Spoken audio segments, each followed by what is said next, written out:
Hello and welcome to knowledge of standard. मैं आज आप लोगों को मेरे चैनल नॉलेज ऑफ स्टैंडर्ड पे बताने वाला हूँ पीडीसीए साइकिल के बारे में। जैसे कि हम लोग जानते हैं कि आपको हर एक वीडियो में कुछ नया बताता हूँ किसी भी टॉपिक के ऊपर जो कि हमारे क्वालिटी सिस्टम से रिलेटेड है।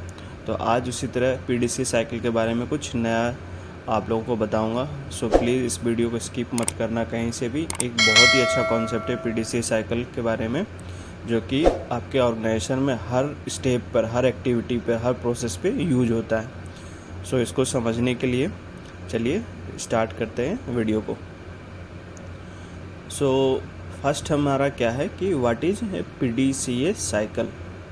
तो पीडीसीए साइकिल है क्या? पीडीसीए साइकिल में हम प्लान, डू, चेक और एक्ट जो कि इसको डिफ़ाइन करता है, इसी को हम लोग पीडीसीए साइकिल कहते हैं। P for plan, do, D for do, C for check and A for act. तो इसको और डिस्क्राइब करता हूँ मैं आप लोगों के लिए कि इसके अंदर और किस तरीके से पीडीसीए साइकिल वर्क करता है। सो समझते हैं हम। फर्स्ट जो है, it is a design methodology based on a cyclic process of A prototyping, testing, analysing and refining A product और प्रोसेस। मतलब ये एक डिज़ाइन मेथोडोलॉजी है जो कि एक साइक्लिक प्रोसेस में है, और जो साइक्लिक प्रोसेस है वो 4 टाइप्स के स्टेप्स को डिफ़ाइन करते हैं और डिफ़ाइन करके उनके प्रोसेस को एनालाइज करके उस पर वो कंटिन्यूअस प्रोसेस को ऑन रखते हैं, जिससे कि हमें क्या मिलता है। दिस मेथड हेल्प्स, जो भी हमारा क्या हेल्प करेगा, कंटिन्यूअस इम्प्रूवमेंट में। किसके? बिजनेस के। हमारे बिजनेस को कंट्रोल करेगा आगे बढ़ाने के लिए, और कंटिन्यूअस इम्प्रूवमेंट करेगा, जो कि एक स्टैंडर्ड ग्रोथ करने के लिए हमें काफ़ी इम्पॉर्टेंट रोल होता है पीडीसीए साइकिल को। और इन पीडीसीए साइकिल को, जिसको हम अदर नेम से जानते हैं, डेमिन साइकिल और शेवार्ट साइकिल, जो कि इसको हम कंट्रोल साइकिल के नेम से भी जानते हैं, और इसको हम पीडीएसए के नाम से भी जानते हैं। मतलब सी एज ए स्टडी, मतलब चेक इक्वल टू स्टडी हो जाती है, जो कि इनको इन 3-4 नामों से जाना जाता है। पीडीसीए साइकिल का एक अदर वर्जन भी है जिसको ओपीडीसीए साइकिल कहते हैं। मतलब प्लान के पहले हमारा ऑब्जर्वेशन का एक स्टेज बढ़ जाता है, इसीलिए इसको ओपीडीसीए साइकिल कहते हैं। ऑब्जर्वेशन किस चीज़ की होती है? जो हमारा करंट सिचुएशन चलता है उसके लिए हम ओपीडीसीए साइकिल में कन्वर्ट करते हैं। मतलब ओपीडीसीए साइकिल के कॉन्सेप्ट को या मेथड को यूज करते हैं, और अच्छे से जानते हैं पीडीसीए साइकिल के बारे में कि ये किस तरीके से इनके स्टेज होते हैं। पीडीसीए साइकिल का जो स्टेज है ये 4 स्टेजों में बटा हुआ है। पहला है प्लान। प्लान में हमें क्या करना है? ये प्लान हमें बताता है डिटरमाइन गोल्स, मतलब अपने गोल को डिटरमाइन करें, निश्चित करें फॉर ए प्रोसेस। यानी अगर कोई प्रोसेस में आपको जो भी आपको एम करना, मतलब अपने प्रोसेस को इम्प्रूव करना है, जहाँ पे आपको ज़रूरत लग रही है कि जो हम अपने टारगेट को अचीव करने के लिए हम वहाँ कुछ चेंज कर सकते हैं, तो हमें वहाँ अपॉर्चुनिटी ढूंढनी है। वहाँ पे अपने गोल को सेट करना है कि हमें क्या अपना आइडेंटिफाई करना है उस प्रॉब्लम्स को। तो वहाँ पे हम प्लान करेंगे, मतलब हम डिटरमाइन करेंगे किसी भी टारगेट को, अगर हम उस प्रोसेस में इम्प्रूवमेंट चाहते हैं या फिर हम किसी एक्टिविटी में चेंज चाहते हैं, तो वहाँ पे हमारा प्लान का स्टेज पर फॉलो किया जाएगा। सेकेंड स्टेप हमारा डू। डू में क्या होता है कि इम्प्लीमेंट द चेंज। मतलब हम जिस प्लान को, जिस प्रॉब्लम या रिस्क बोलिए उसको डिफ़ाइन कर रहे हैं, गोल को डिफ़ाइन कर रहे हैं, उस पर हम जो एक्शन लेंगे उसको हम डू के अंदर, डू स्टेज के अंदर फॉलो करेंगे। मतलब डू वाले एक्ट पे हम उसको वर्किंग करेंगे। हमारा जो भी गोल होगा, प्रोसेस में हम कोई एक्शन लिए, मतलब हमें कुछ प्रॉब्लम्स फाउंड हो रही है, हम उस पर कोई वर्किंग कर रहे हैं, कोई एक्शन ले रहे हैं, तो हमारे डू सेकेंड स्टेज में जाएगा। उसके बाद हम क्या करेंगे? जो हमने कोई एक्शन लिया, प्रिवेंटिव हो गया या करेक्टिव एक्शन लिया, उसको हम चेक करेंगे। इवेलुएट करेंगे किसको, उसके एक्शन को, और वैलिडेट करेंगे कि मतलब जो हमने करेक्टिव या प्रिवेंटिव एक्शन लिया है किसी जो प्रॉब्लम्स के अगेंस्ट, क्या उसकी परफॉर्मेंस सही आ रही है या फिर उसे हमें दोबारा रीचेक करने की ज़रूरत है, यानी डू और चेक की स्टेज को दोबारा हमें करना है। तो वो चीज़ के लिए हम यहाँ पर थर्ड स्टेज में काम करेंगे, मतलब हम इवेलुएट करेंगे जो हम यहाँ पर डू वाले स्टेज पर वर्क किए हैं और एक्शन लिए हैं, ठीक है। तो लास्ट हमारा क्या है कि जो हम इवेलुएट और चेक वाले एक्ट को PDC तो हम लोग कर चुके, अब एक्ट वाले में क्या करना है, standardise and stabilise the change और बिगिन द साइकिल अगेन। मतलब यहाँ क्या कहना चाह रहा है कि आपने जो 3 एक्ट कर लिए या फिर 3 स्टेज आपने फॉलो कर लिए, उस पर एक्शन ले लिया, वैलिडेशन कर लिया, सारी चीज़ें कर लिया, अगर आपको वहाँ से बेटर रिजल्ट मिल रहा है या बेटर परफॉर्मेंस मिल रही है तो आप उसको स्टैंडर्डाइज करें और नेक्स्ट को उसी को कंट्रोल करके स्टेबल करके नेक्स्ट जो आपको चैलेंज आ रहा है, इम्प्रूवमेंट करना है, उसको साइकिल को कंटिन्यू रखें, जो कि आपको एक बेहतर रिजल्ट की तरफ ले जाएगा, जो कि आपको डिपेंड करेगा। जैसे कि यहाँ पे आपको पिक्चर में दिखा रहा होगा कि PDCA साइकिल जो क्या है कि PD मतलब आपने प्लान किया, उसको डू किया, फिर चेक किया, फिर एक्ट किया किसी एक एक्टिविटी को। अब उसके बाद हमें कुछ इम्प्रूवमेंट मिली तो हम क्या करेंगे, वहाँ पे इम्प्रूवमेंट को स्टैंडर्डाइज करके नेक्स्ट को जो रेस्ट रह गई है, जो प्रॉब्लम हमें रिजल्ट रह गई, मान लीजिए 100% में से हमें 70% अचीव हो गया, लेकिन 30% जो हमारा बच रहा है उसके लिए फिर हम अगला प्लान करेंगे और कंटिन्यू ये प्रोसेस चलेगा। फिर मान लीजिए 70 में से 90% यहाँ तक आप अचीव कर लिए, फिर 90 में से 10% वाले जो एक्शन लेने हैं हमें, वहाँ पे प्लान करेंगे कि उस पर क्या प्लान करना है 10% के लिए, उस पर क्या एक्शन लेने हैं, उसको इवेलुएट करना है, और हमारा लास्ट में जो होगा हम वो 100% तक अचीव कर सकते हैं या तो 99.5% तक अचीव कर पाएंगे। तो ये जो प्रोसेस है वो कंटिन्यूअस PDCA साइकिल प्रोसेस का है, इसीलिए इसको साइक्लिक प्रोसेस कहा जाता है। आई होप आप लोगों को ये जो कॉन्सेप्ट है PDCA का समझ में आ रहा होगा। तो अब समझते हैं कि इनके हिस्ट्री में सबसे पहली चीज़ जो जानने लायक है कि PDCA का जो कॉन्सेप्ट है वो आया कहाँ से। तो PDCA साइकिल का जो कॉन्सेप्ट है वो जो हमारा जनरेट हुआ है, या फिर बोलिए कि उनको ओरिजिन जहाँ से बोला जाता है, वो एक साइंटिफिक मेथड के थ्रू जनरेट हुआ है।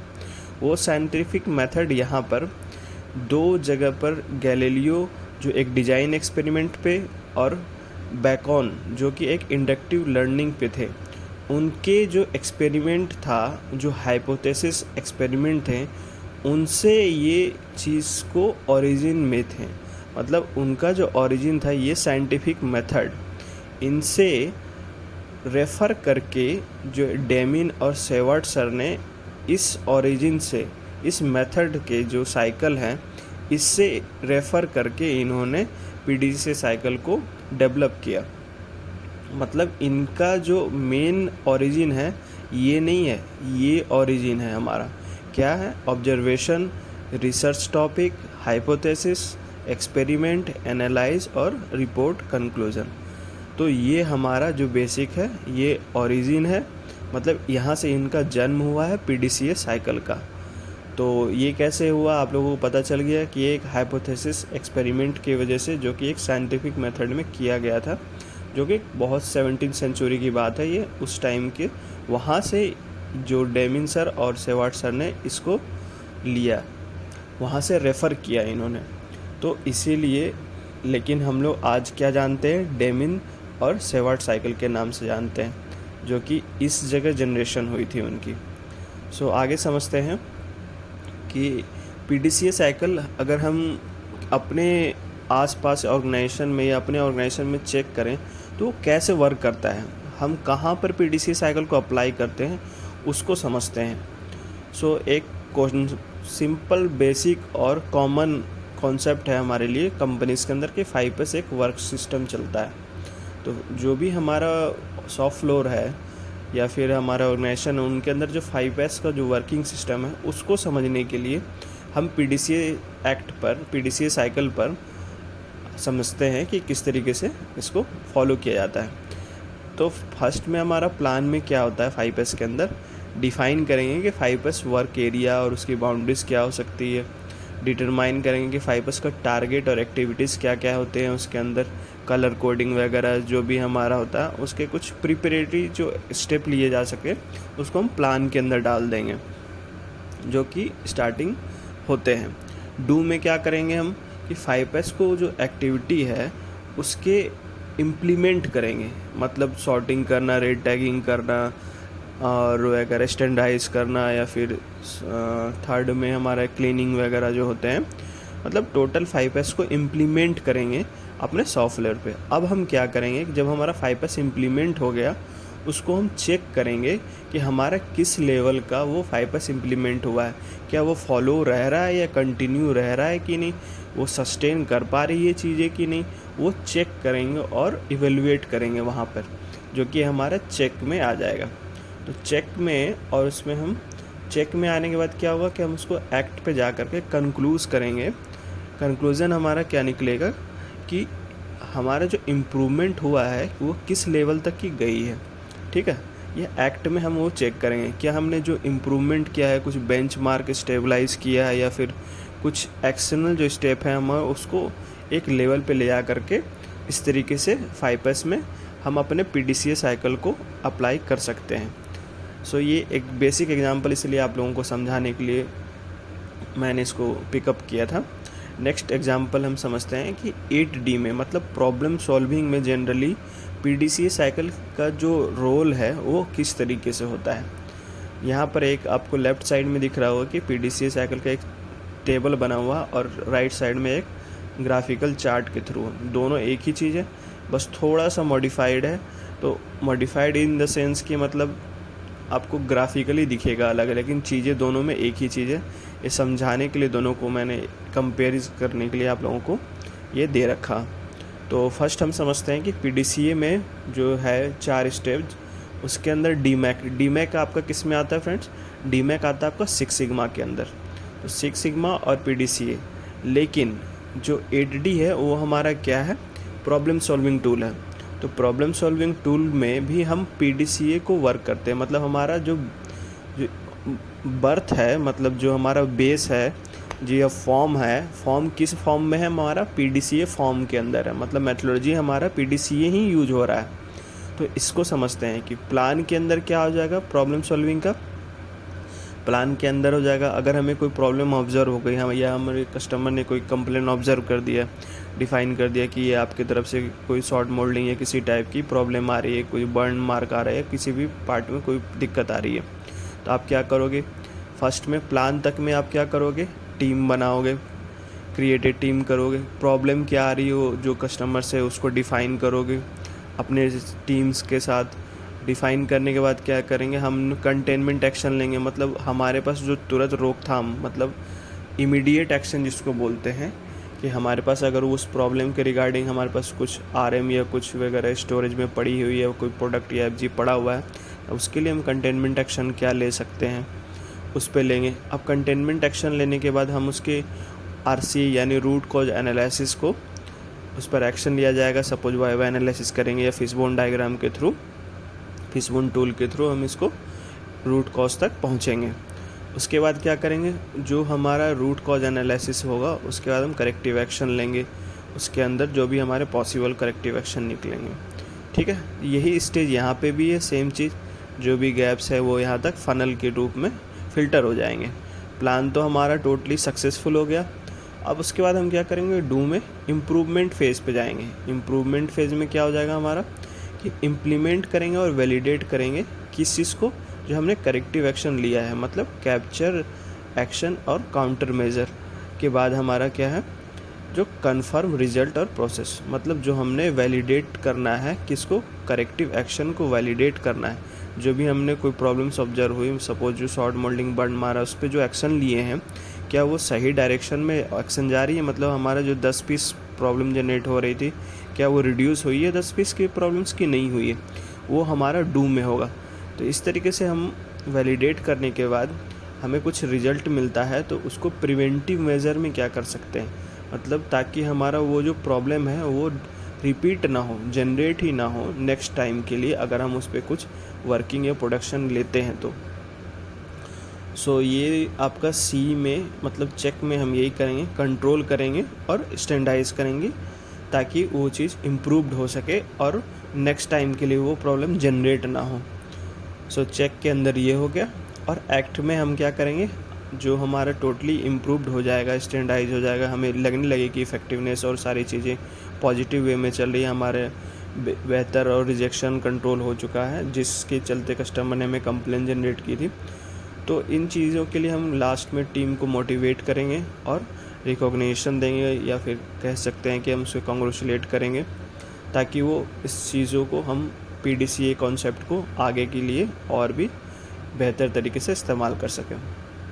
सो एक लास्ट हम आपको समझाना चाहते हैं, एक ये तो हमारा जो भी बताया वो आपको कंप्लेंट्स को लेकर के, एक हम प्रोडक्ट डेवलपमेंट के लिए आप लोगों को बता रहे हैं कि उसके अंदर PDCA साइकिल किस तरीके से वर्क करता है।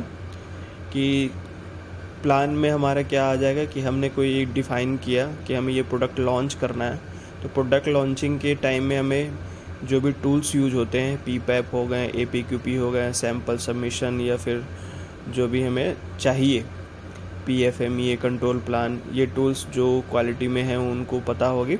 मतलब ये जो प्री डिफाइंड होते प्लान हम इन बेसिक टूल्स के थ्रू करते हैं, ठीक है।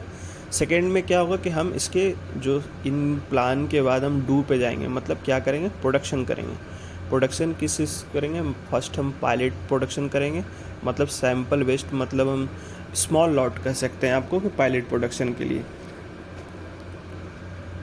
उसमें हम पायलट प्रोडक्शन करेंगे, ताकि कस्टमर को हमारे जो पार्ट है या प्रोडक्ट है उसके बारे में और बेहतर अच्छे तरीके से जानकारी मिल सके, ताकि उसमें कोई दिक्कत ना आए। उसके बाद हम प्रोडक्शन करेंगे। तो डू में हम प्रोडक्शन कर लिए। फिर चेक में क्या करेंगे, हम उस प्रोडक्ट को इंस्पेक्शन करेंगे, मतलब जो हमारा प्रोडक्ट कंटिन्यूस चल रहा है, क्या उसकी प्रोसेस सही चल रही है, क्या कस्टमर की तरफ कोई कंप्लेन ना आए, या फिर हम उसकी रिजेक्शन को चेक करेंगे, क्या हमारा रिजेक्शन ज़्यादा बन रहा है, क्या कंट्रोलिंग हो रही है। वो PPM या फिर सैम्पलिंग प्लान के थ्रू चेक करके हम उस पर कंट्रोल रखेंगे और इफ़ेक्टिवनेस उसकी चेक करेंगे, ठीक है। लास्ट हमारा इसी तरीके का एग्जांपल है। एक्ट में क्या करेंगे, अगर कोई प्रॉब्लम जनरेट हो रही है, यानी रिजेक्शन जनरेट हो रही है, कस्टमर ने कुछ कंप्लेन दे दी उस प्रोडक्ट के थ्रू जो हमारा लॉन्च हो चुका है, उसे कापा या फिर 8D के थ्रू, जो कि आपको अभी बताया, उसके ऊपर एक्शन लेकर के हम उसको क्लोज़ करेंगे। सो ये आपको ओवरऑल PDCA साइकिल के बारे में जो कॉन्सेप्ट है वो समझ में आया होगा। सो लास्ट में जो ये कॉन्सेप्ट है उसको हमको रखना क्यों ज़रूरी है, ये चीज़ को समझते हैं। अगर इस पिक्चर में आपको साफ साफ समझ में आ रहा होगा कि अगर इस स्टेज पर हम PDCA को कोई भी प्रॉब्लम जनरेट हो रही है या फिर कोई न्यू डेवलपमेंट का हम सोच रहे हैं, तो यहाँ पे PDCA लगा करके हम इम्प्रूव तो करेंगे। उसके बाद जो रूट कॉज अगर हमें कुछ निकल के आती है, हम उस पर क्या करेंगे, इम्प्रूवमेंट फेज़ पे हम अगले में जो थोड़ी मोड़ी भी जो दिक्कत आ रही होगी उसको क्लोज़ करके आगे बढ़ेंगे। मतलब ये एक साइकिल कंटिन्यूस इम्प्रूवमेंट की ओर चलता जाएगा। यहाँ पे भी कुछ इम्प्रूव हो गया, फिर हम नेक्स्ट पे जाकर कुछ नया इम्प्रूव करेंगे। मतलब ये साइकिल जो है वो कंटिन्यू रहेगा, ताकि हमारा क्वालिटी क्या हो सके, इम्प्रूव हो सके। और टाइम टू टाइम, मतलब ये नहीं कि वन टाइम नहीं होता, ये टाइम के साथ अगर हम इन चीज़ों पे PDCA पर ही वर्क करेंगे तो हमारी क्या होगी, क्वालिटी और ऑर्गेनाइजेशन की ग्रोथ होगी। सो आई होप आप लोगों को ये वीडियोस पसंद आया होगा। सो प्लीज़ गाइस, आप लोगों से रिक्वेस्ट है, मेरे चैनल को लाइक शेयर एंड सब्सक्राइब करें जितना से जितना ज़्यादा हो सके। थैंक यू आप लोगों का देखने के लिए, धन्यवाद।